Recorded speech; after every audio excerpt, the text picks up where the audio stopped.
हाँ जी, ये बहुत ही अद्भुत प्रश्न है। तो निरंतर परमात्मा की स्मृति में रहना, निरंतर परमात्मा के रस को पीना, उसी में डूबे डूबे रहना, निरंतर होश पूर्वक रहना, यही सारी बातें है ना। तो देखो,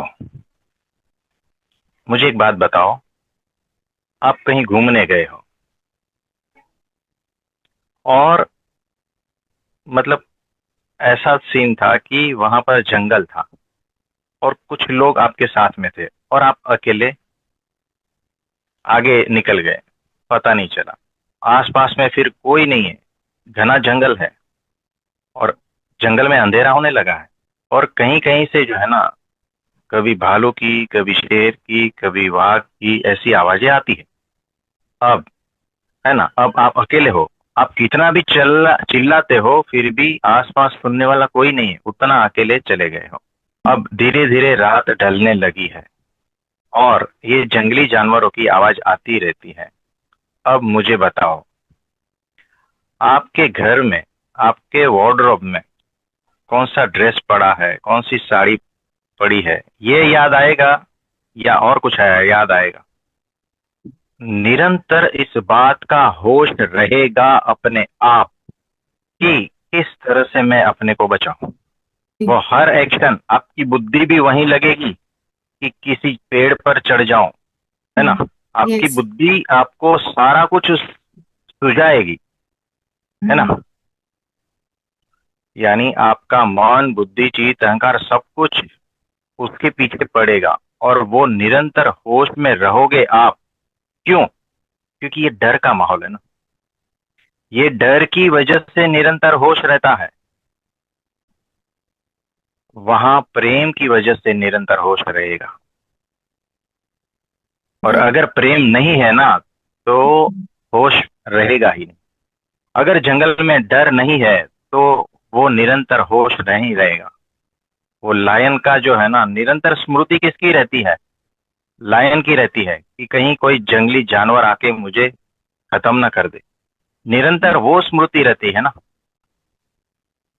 निरंतर संसार की थोड़ी स्मृति रहती है। नहीं, तो निरंतर स्मृति मतलब ये पर्टिकुलर एक सिचुएशन है। वैसे ही अगर परमात्मा के प्रति आपको प्रेम है, तो निरंतर स्मृति रहने वाली ही है, उसका दूसरा कोई उपाय नहीं। आप उसको ये नहीं कर सकते प्रैक्टिस से या जो भी है। नहीं, आर्टिफिशियली आप कहते हो कि मंत्र जाप करते हैं तो निरंतर ध्यान रहेगा, निरंतर ये सब कुछ रहेगा, है ना।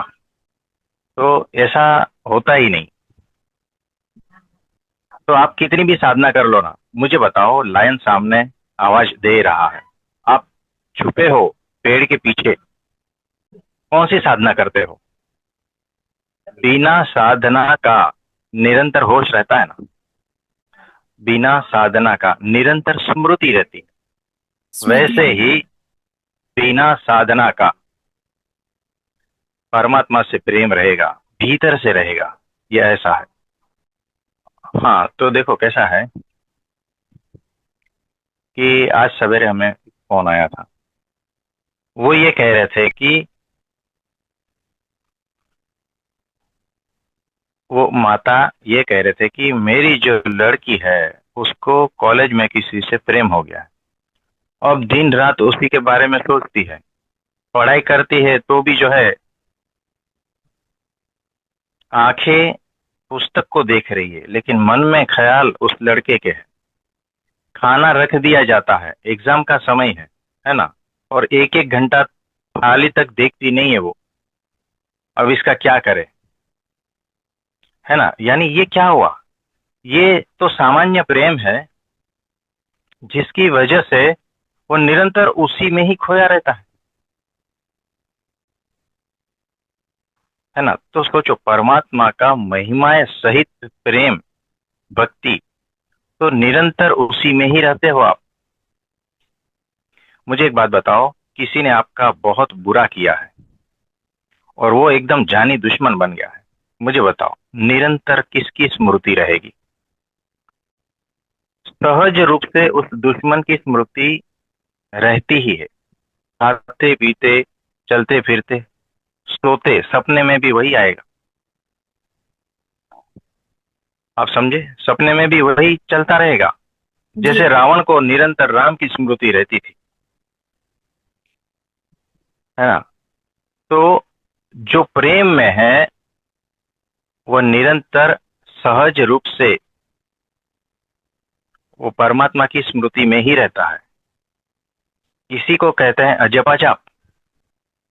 हाँ। ये घुमाना, है ना? हाँ, ये नाम स्मरण करते रहना, और मन तो चारों दिशा में घूमता है। ये नहीं होता है। ये नाम यस। स्मरण नहीं हुआ। असली नाम स्मरण तो वो है कि निरंतर उसी की स्मृति, मन बुद्धि चित्त अहंकार सब कुछ उसी में लगा है ना? ये हो गया निरंतर जप। और उससे भी ऊपर की स्थिति में फिर वो अजपा जप वही हो जाता है। फिर करना ही नहीं पड़ता कुछ, निरंतर वही स्थिति में रहते हो। तो निरंतर होश और निरंतर उनकी स्मृति, ये सिर्फ और सिर्फ प्रेम से होता है। ऐसा,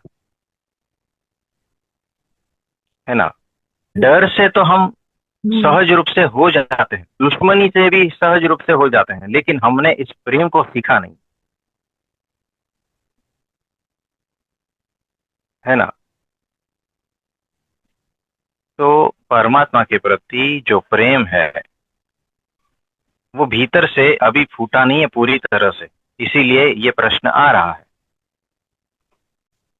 हाँ, देखो कैसा है कि भीतर प्रेम के बीज है, वो तब अंकुरित होगा जब परमात्मा का आपके प्रति जो प्रेम है ना, उसको जब याद करोगे, उस पर चिंतन मनन करोगे, तब। तो ये स्टेप है पहला, वो आपको खुद को लेना है कि परमात्मा ने आपके लिए क्या क्या किया है। बस उसको, उस पर चिंतन मनन करो, उसको सोचो। हाँ, धीरे धीरे फिर आपके भीतर जो प्रेम है वो फूटने लगेगा, और फिर वो प्रेम निरंतर रहेगा और उसकी स्मृति फिर निरंतर रहेगी।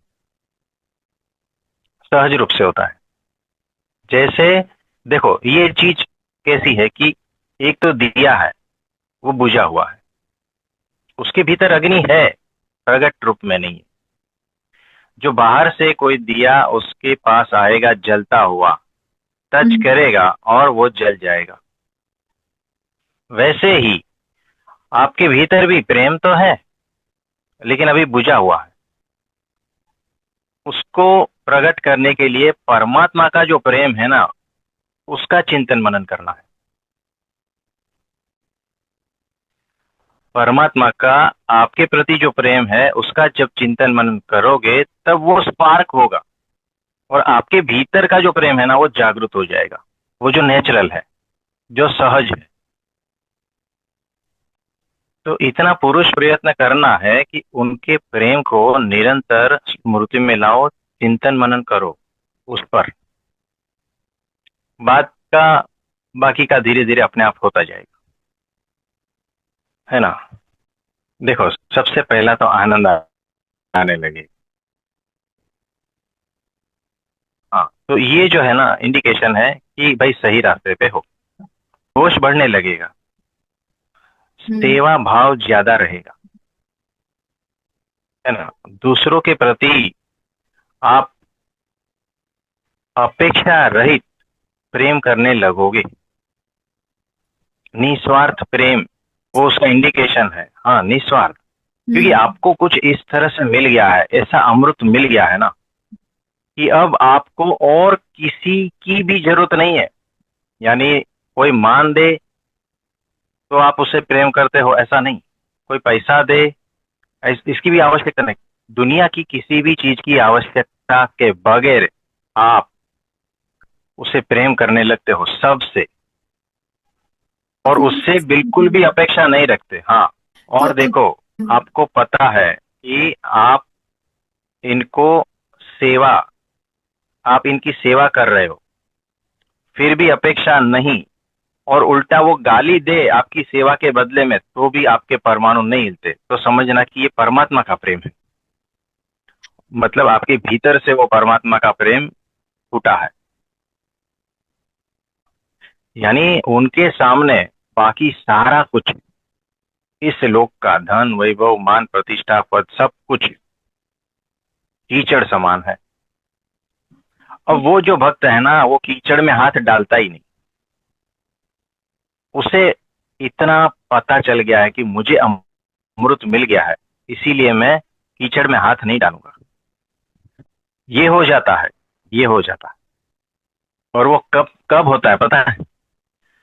वो सिर्फ और सिर्फ एक स्टेप आपका, फर्स्ट स्टेप, परमात्मा का आपके प्रति जो प्रेम है उसका निरंतर चिंतन स्मरण से।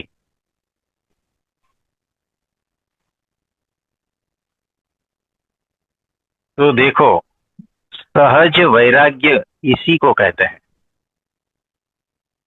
जो थोपा हुआ वैराग्य नहीं, ये समझदारी का वैराग्य है ना। छोड़ना नहीं पड़ता, छूट ही जाता है।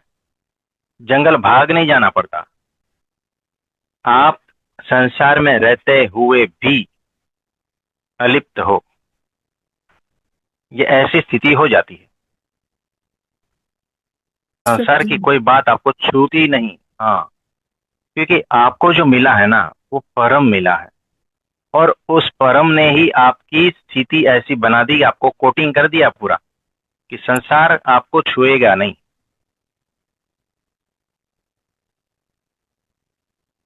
आपने देखा होगा कि वाटर प्रूफ है ना, तो वो जो कोटिंग होती है ना, वो वाटर प्रूफ होती है, उसको पानी छूता नहीं।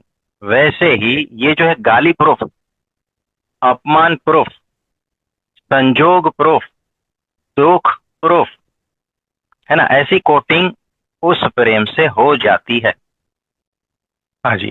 तो देखो, ये जो स्टेप है ना, ये लिख लेना, ये बहुत इंपॉर्टेंट है।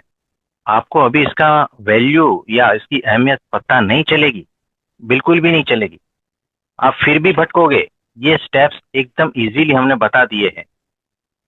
और इस वीडियो को बार बार सुनना, तब पता चलेगा धीरे धीरे मैं क्या कह रहा हूँ, है ना। क्योंकि वहां से उस स्थिति तक ले जाना है आपको, और सहज रूप से ले जाना है, और बड़ी आसानी से ले जाना है।